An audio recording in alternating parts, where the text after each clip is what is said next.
Zach Brown voit Norris sous-performer. Bon, il évoque un peu, le manque de performance de son pilote. Alors, évidemment, Zach, il le défend, hein, forcément. Piastri a été extrêmement fort, tout comme Lando. Il a une super voiture de course. Évidemment, il est déçu, car il sait qu'il n'a pas été à la hauteur et devrait être là tout devant avec Oscar. Mais demain, aujourd'hui, du coup, est un nouveau jour et une longue course qui les attend. Quelques arrêts, on peut dépasser ici. Alors, passez une bonne nuit de sommeil et réessayer demain. Nous avons deux pilotes numéro 1, je ne pourrais pas le dire autrement. C'est super de voir ça, et sa confiance est élevée avec tout le monde chez McLaren qui se donne à fond pour leur donner une excellente voiture, voyant ce que la course réserve.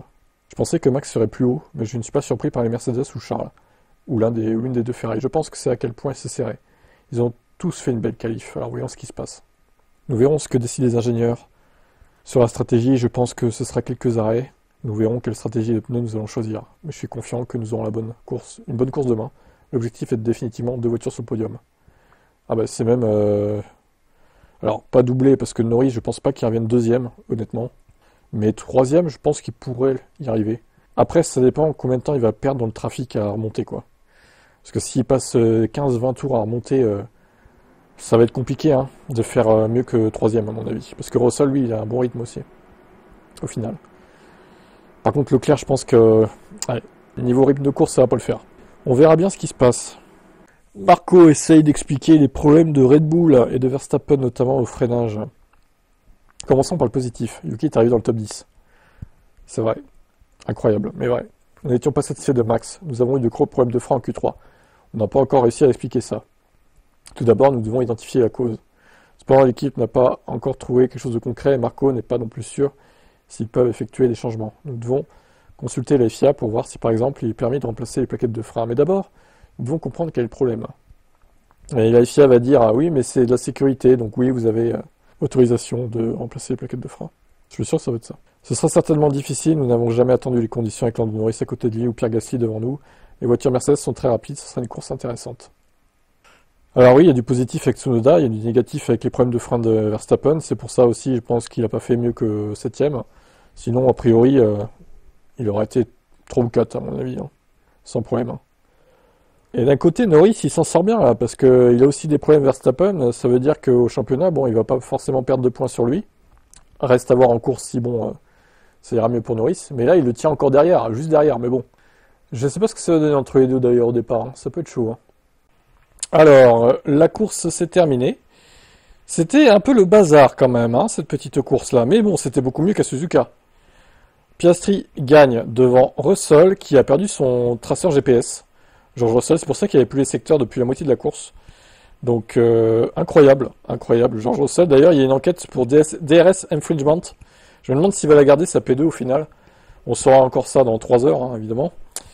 On a l'habitude avec la F1 d'avoir les résultats définitifs 3 heures après. Norris est P3 devant Leclerc. Alors, les Ferrari ont bien profité de la safety car, ils ont mis des durs à la fin. Bon, ma foi, 4 et 5, ça limite la casse, on va dire. Est-ce qu'il y avait mieux à faire? Je sais pas, à vrai dire, mais bon. 4-5, ça va. C'est pas trop mal. Verstappen s'est débarrassé de Pierre Gasly dans le dernier tour, on n'a pas vu. J'aurais bien aimé voir ce qui s'est passé, parce qu'il le tenait pendant 10 tours déjà, voire 15, derrière lui, donc c'est dommage qu'on n'ait pas vu. Ocon est 8ème devant Tsunoda, qui marque ses premiers points pour Red Bull, et Berman a tenu Antonelli. Ils lui ont baisé sa course à Antonelli chez Mercedes, par contre. Vraiment, c'est terrible. Hein. Par contre, je comprends pas comment les pneus soft ont tenu 28 tours, soit la moitié de la course. C'est vraiment une honte. Mais chaud. Albon est 12ème devant Douane. Hülkenberg tiens, il vient de changer, il est 13ème devant Adjar.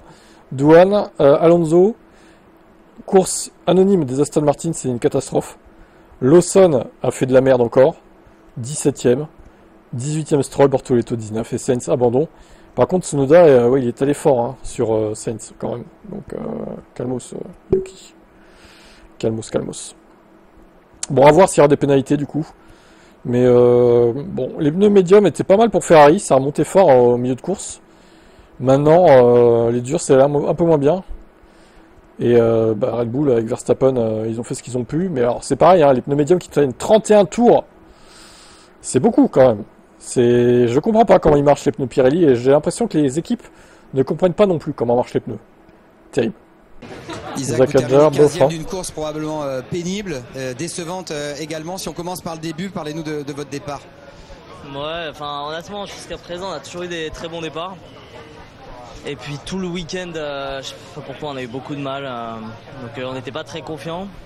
Au niveau de la procédure, je pense que j'ai fait un bon boulot, mais au final on fait juste du surplace quoi. Donc avant même d'arriver au virage 1, je perds 2 ou 3 places et après c'est le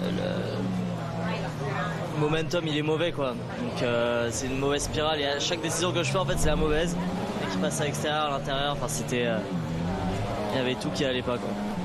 Vous êtes même le premier tout qui allait pas. Vous arrêtez au stand à la fin du 7e tour, quelle est la stratégie et finalement qu'est-ce que vous retenez d'un Grand Prix où il y avait de la dégradation dans votre apprentissage? Je pense que c'était déjà notre stratégie, elle était basée sur un départ un peu réussi quoi quand même. Donc c'est sûr quand on se retrouve 16e, on est sur les softs, c'est pas le bon choix et après ouais, on essaie d'être dans les softs, Ergué dans le peloton. Et 16e. Le rythme était pas mauvais et puis la dernière safety car nous a vraiment tué donc voilà. Il est mort Isaac, il s'est fait tuer par la safety car. Merci. Il s'est fait rouler dessus. Bon après voilà, ça peut pas sourire à toutes les courses. J'ai envie de dire qu'il finit encore devant Lawson. C'est le principal, il bat son équipier. Après voilà, on verra Jeddah ce que ça donne. Il peut pas marquer des points à toutes les courses non plus. Hein. Max, belle course Max ou pas? Let's start with the end. The move on Pierre being able to commençons par la fin avec le dépassement sur Pierre à la fin. Oui, j'essaie d'être le plus proche possible de lui, mais c'était compliqué de se rapprocher de Pierre, il ne commettait aucune erreur. Et sur le dernier tour, j'ai essayé un peu plus, il a défendu au premier virage, donc j'ai pu mieux réaccélérer après, et j'ai pu l'attaquer au virage numéro 4 en passant par l'extérieur. Il s'offrait un petit peu sur les pneus durs. 6e, c'est bien, vu tout ce qui nous est arrivé durant la course. Mauvais départ, pas de rythme, mauvais arrêt au stand, parce que les lumières restaient allumées pour rien. Et sur le pneu dur, on n'avait aucun rythme. C'était une catastrophe. C'était même pire après le premier arrêt. Donc je suis ressorti, j'étais dernier, donc 6e à l'arrivée, c'est un bon résultat. Bien sûr, il y a encore beaucoup de choses qui sont allées mal aujourd'hui.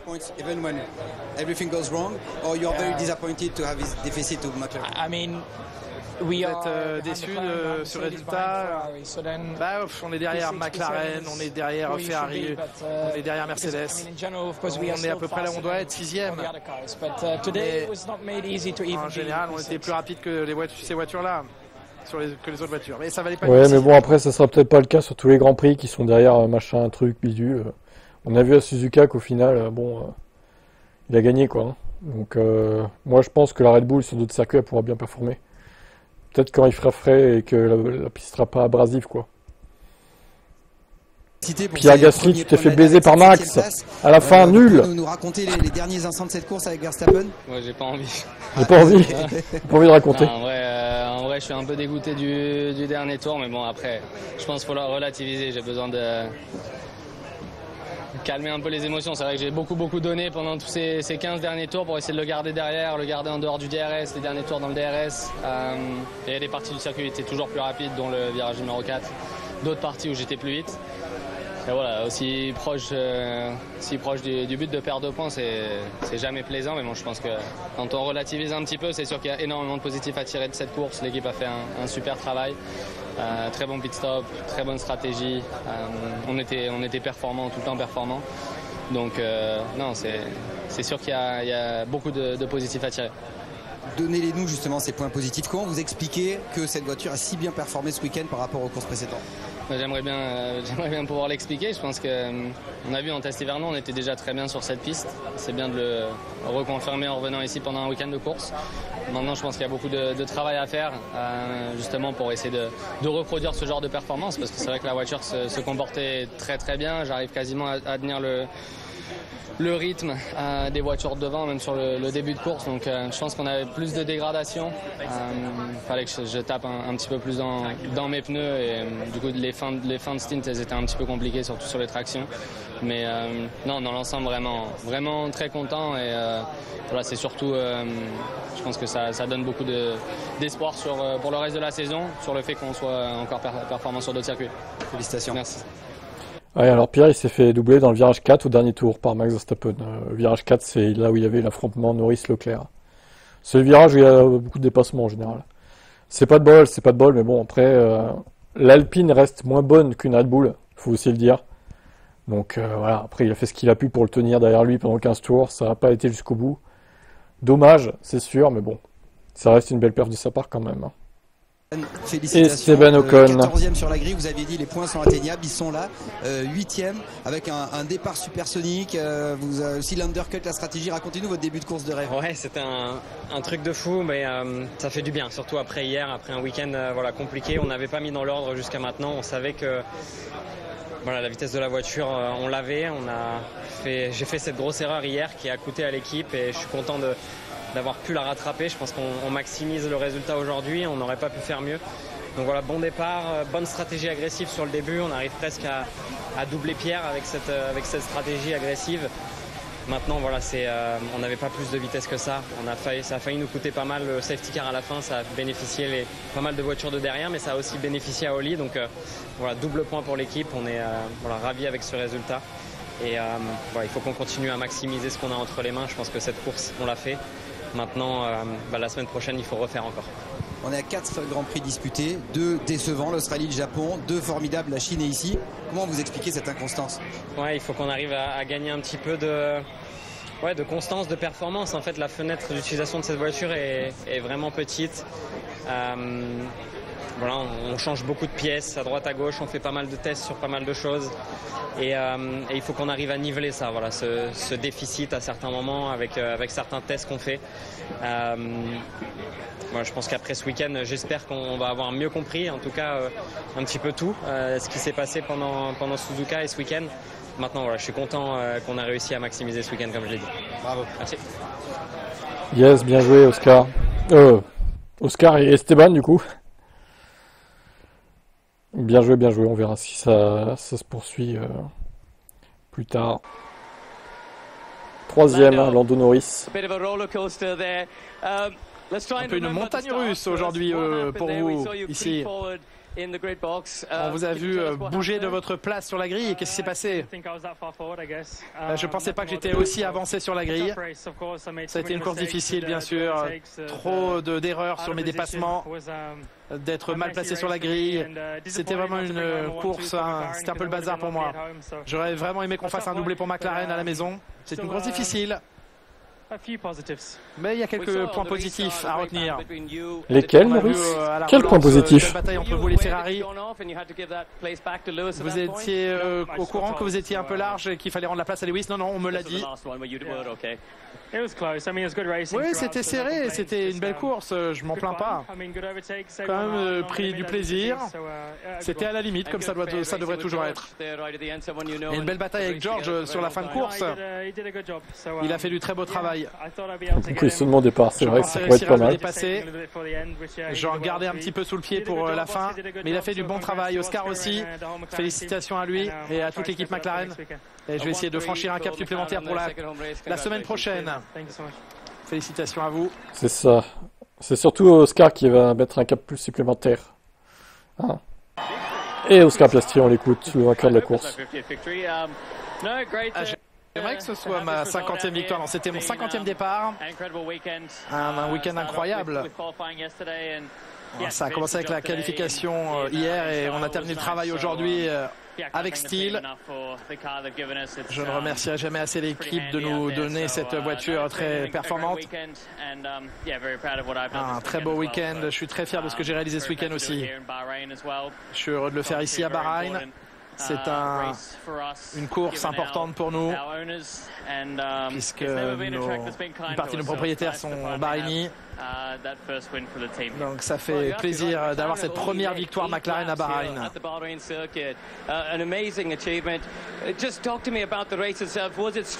Parlez-nous un peu de cette course. Ça a été stressant l'apparition de cette voiture de sécurité. Qu'avez-vous pensé quand la voiture de sécurité est sortie en piste? J'aurais préféré qu'elle n'intervienne pas, bien sûr, mais j'étais quand même assez confiant. Notre rythme était bon, j'étais à l'aise, j'ai pu prendre une bonne relance.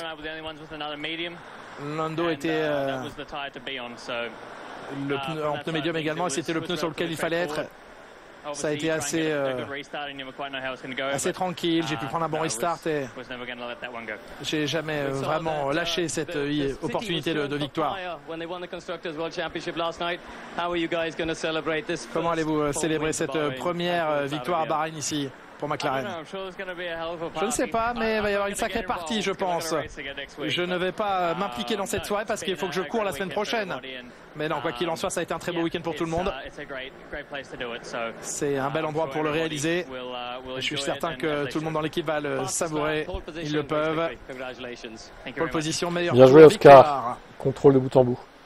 Alors, deux nouvelles concernant Hülkenberg et Russell. Donc, comme vous voyez, Hülkenberg est disqualifié de Bahreïn puisqu'il a trop usé son plancher, comme avait eu comme sanction Lewis en Chine. Il avait été décu. Bon, bah, lui, c'est pareil. De toute façon, Hülkenberg n'était pas dans les points.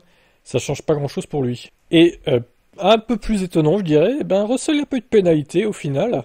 Son DRS s'était ouvert alors qu'il avait appuyé sur le bouton de la radio. Le Britannique a ralenti dès qu'il s'en est aperçu.